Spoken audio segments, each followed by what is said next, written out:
falar a frase dentro de um viés que é mais impressionante. Mas, basicamente, nós do Paranormal, o nosso programa, o nosso projeto, recebeu uma autorização de uma consciência extraterrestre alienígena. Pô. Como que é essa autorização? O que é isso? Dá uma chocada, não dá? No primeiro momento, não dá? Pô, com certeza. Exatamente. Falou extraterrestre, você já fala, peraí, não sei se eu acredito, se não acredito. Já gera dúvidas, né? Para quem não está envolvido. E aí eu vou explicar um pouco melhor. A doutora Mônica de Medeiros, ela é uma médica mesmo. Minha esposa adora o conteúdo dela. É fantástico. Então procurem aí, doutora Mônica de Medeiros, tá? Ela é uma médica e ela é uma médium.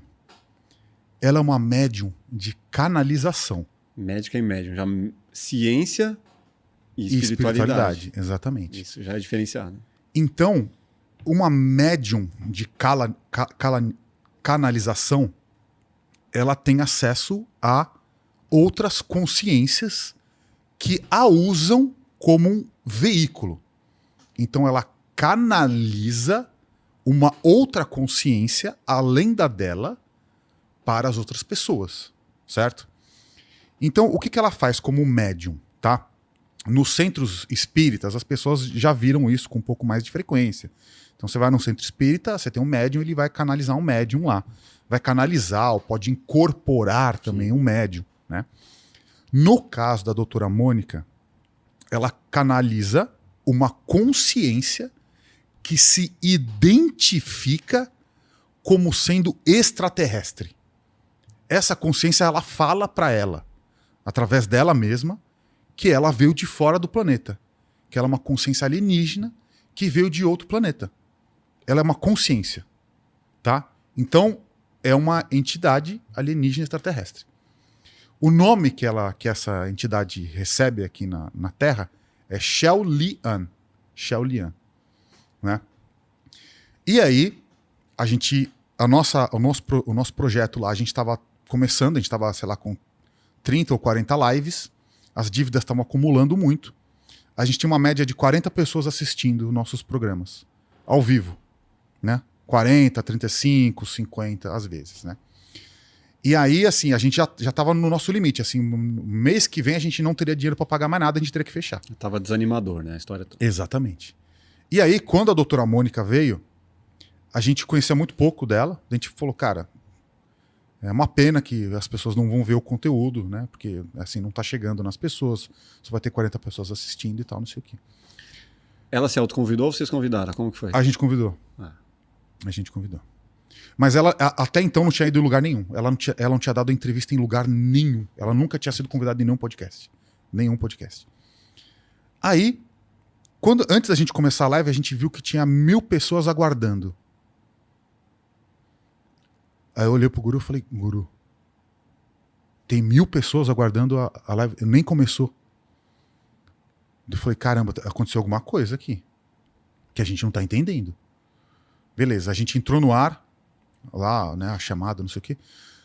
Seja bem-vindo ao Paranormal Experience, a sua experiência paranormal, não sei o quê, recebemos aqui a dona Mônica de Medeiros. Aí quando eu olhei no chat, tinha 3.000 pessoas. A gente passou de 30 para 3.000. E aí a gente, cara, né, a gente tocou a live, né, conversando, entendendo, aprendendo. Ela explicou, né, como é que funciona uma canalização alienígena, que é um ser, que é uma entidade, uma consciência que se autodenomina, né, que se apresenta como sendo de fora do planeta. A gente perguntou das abduções que ela teve. Ela tem o chip aqui no pulso. Ela falou, pega aqui. Você pega, tem um cubinho mesmo de alguma coisa dura lá dentro, né? Ela explicou das relações, né, de como essas consciências superiores influenciam o nosso planeta e tal, não sei o que, enfim. A audiência acredita no que quiser, né? Mas aí no final, acabou o programa, ela falou, olha, ela falou nos bastidores, falou, vocês receberam uma autorização. Eu falei, como assim? É que até me emociona essa parada, porque foi muito forte. Ela fala assim, cara, a Shell, ela deu aqui o aval dela para que vocês continuem.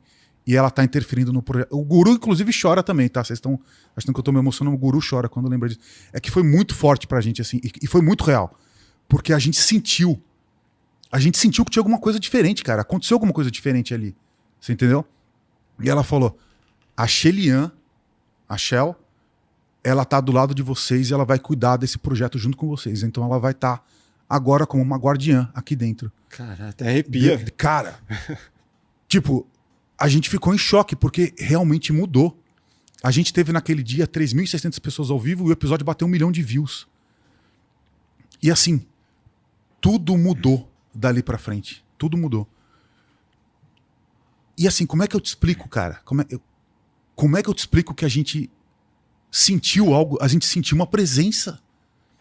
A gente sentiu uma presença no estúdio. Tá ligado? E assim, influenciou, mudou, transformou a nossa vida. Porque encaminhou a gente no nosso propósito. Só que não só isso, quando a própria Mônica voltou lá, a gente falou isso pra ela. Ela falou assim, a interferência dessa entidade, da Shelian, aqui no programa, salvou milhares de vidas. A famosa fita do ET de Varginha. Tem várias fitas circulando por aí. A grande parte delas é falsa. Foi revelada, vazou recentemente, né, um conteúdo falso também, que era só um boneco no meio do mato ali. Que eu conhecia essa pessoa que estava negociando. Um boneco tipo o ET Bilu, assim? Um boneco bem tosco, meio de fibra de carbono, assim. Era bem mal feito, né? Teve gente que quis acreditar e tal, não sei o quê. Porém, a história mesmo, ela ganhou grande repercussão depois que o diretor americano, que é o James Fox, foi até o programa e ofereceu uma recompensa de $200 mil se a pessoa trouxesse a fita original e se apresentasse.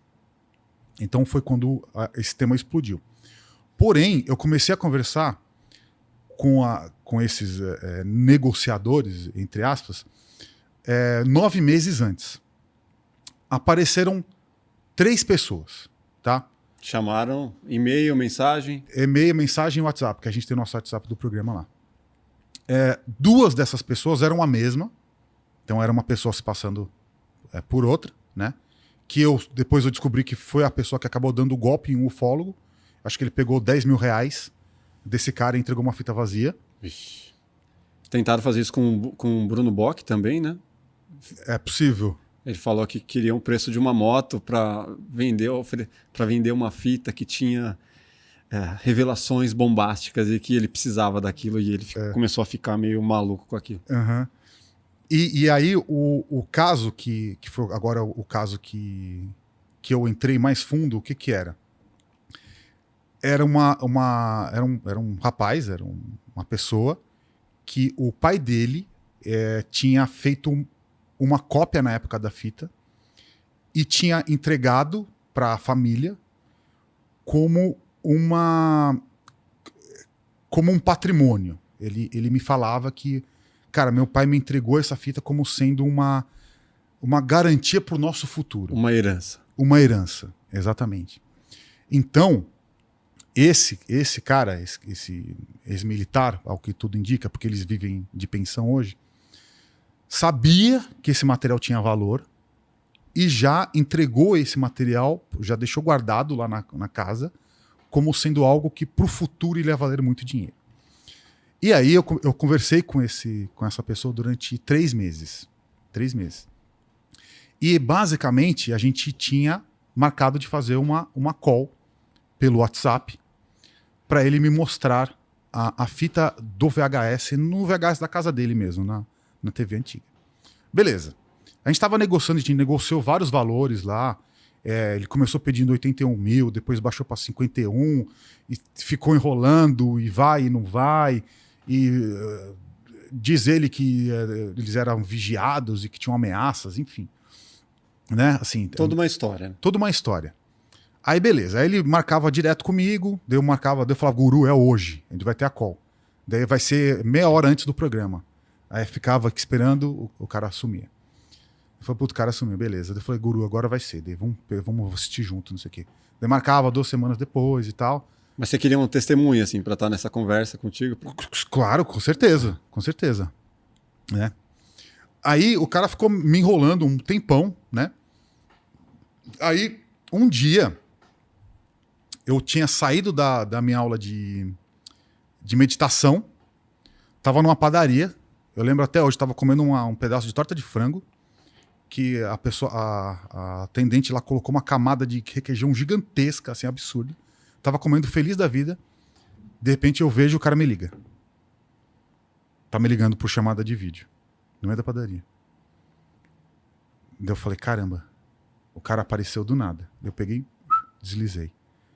A primeira imagem que aparece é a TV dele, já. Ligada, ele com o dedão no play. Aí beleza. Aí começa a rodar a imagem da fita, dentro de um centro médico, assim, cara, grande, do tamanho dessa sala. Bem aparamentado, assim, e pessoas circulando e tal, e o bicho na mesa. Daí na hora eu travei, eu fiquei em choque. Você do audiovisual, você tem um discernimento ali de que aquilo é uma pós ou uma produção. Não, certeza absoluta. De que não era. Exatamente. Aí fiquei em choque, né? Na hora. Aí eu tava, tipo, olhando e tentando ouvir.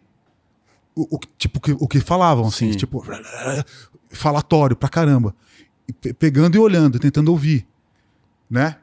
E aí tinha efetivamente uma criatura numa mesa com pelos nas costas, com tipo uns líquidos, uns sebos, assim. A pele era provavelmente por causa do VHS, assim, mas era meio roxeada, tipo um roxo desbotado.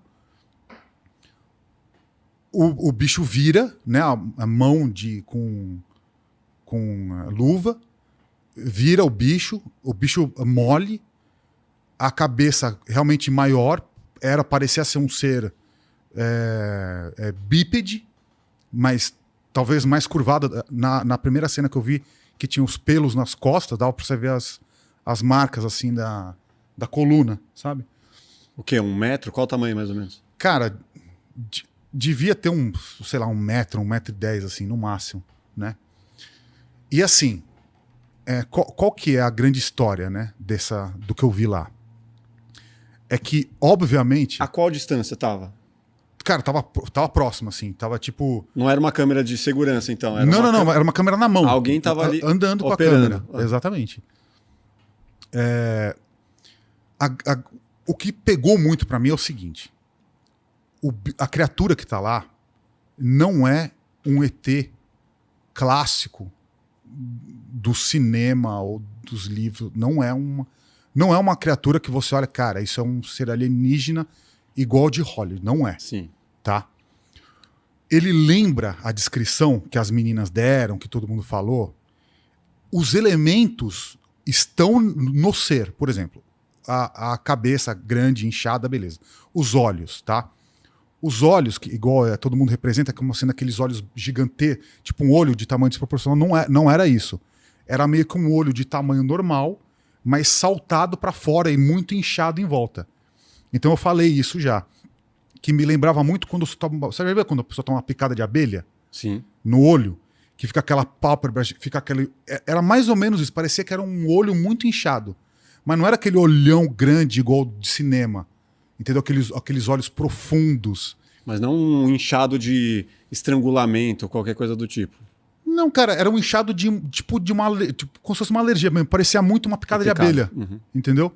Aí, por exemplo, os chifres na cabeça. Puta, tinha chifre. Não tinha.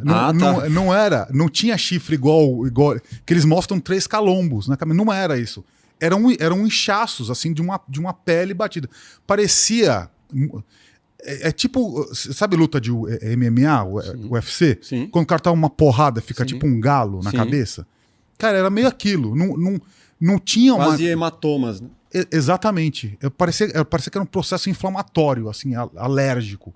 Um bicho que estava tendo um processo alérgico muito forte. Mas assim, você olha ali, você vai falar que é um ser de fora do planeta Terra, dentro dos nossos arquétipos de imagem, não é. Tá? É uma criatura nunca antes vista. Tudo bem. é uma criatura que talvez não seja desse mundo. Tudo bem. Mas não bate com um ser alienígena inteligente. Nenhuma aberração humana, sei lá, um ser que nasceu... Cara, poderia ser, porque o que eu conversei com o rapaz que tem a fita, ele fala que as pessoas ventilam isso, os biólogos, os veterinários que estão lá, o antropólogos, sei lá. Ele fala que as pessoas que estavam nessa sala discutiam essas possibilidades. Pode ser um tipo de primata desconhecido, ou algum tipo de ser abissal que vive em cavernas subterrâneas. Realmente, assim, a sensação que me pareceu um pouco isso. Me pareceu ser uma espécie de primata que habitava cavernas profundas. Então tinha, assim, resquícios de pelos, mas ao mesmo tempo não tinha tanto. Então era uma pele meio viscosa, meio cebosa, sabe? Então, assim, pode ser algum elo perdido de algum ser que vivia no fundo das cavernas. Você entendeu? Que já é maluco de qualquer forma. É absolutamente maluco isso, né? Valia mais do que os 51 mil. Pois é. E aí, o que aconteceu? Esse rapaz, ele apresentou essa fita, ele falou que apresentou essa fita para um ufólogo. Para um ufólogo renomado. Apresentou mais tempo, tipo uns 5 minutos. O que acontece? Para você foi 1 minuto só. Foi 1 minuto e meio, mais ou menos. O que acontece? Esse ufólogo teria ficado absolutamente frustrado com o conteúdo da fita. Por quê? Porque ia contra a crença de que o ET de Varginha veio numa nave. E o que aconteceu? De vez em quando o cara aparece e me fala alguma coisa, o cara da fita. Tá? Ele ainda aparece? Às vezes aparece, às vezes manda uma mensagem do nada. O que acontece? Parece que esse ufólogo teria ameaçado ele a não revelar a fita. Ameaçado. Feito ameaças absurdas. E, inclusive, coisas estranhas começaram a acontecer com esse cara. Por que eu tô falando isso? Porque isso vai muito contra a crença popular a respeito de Varginha, de que quem persegue as pessoas é o exército. São os militares. O que esse rapaz me conta é que ele está sendo perseguido por esse ufólogo que viu o material da fita e percebeu que não era aquilo que ele esperava que fosse. Bom, se você gostou desse corte, com certeza vai gostar do episódio completo. Vá na descrição, pegue o link e saiba muito mais sobre esse assunto. Se inscreva no nosso canal, deixe seu like e até o próximo Plugado Podcast. Grande abraço. Valeu!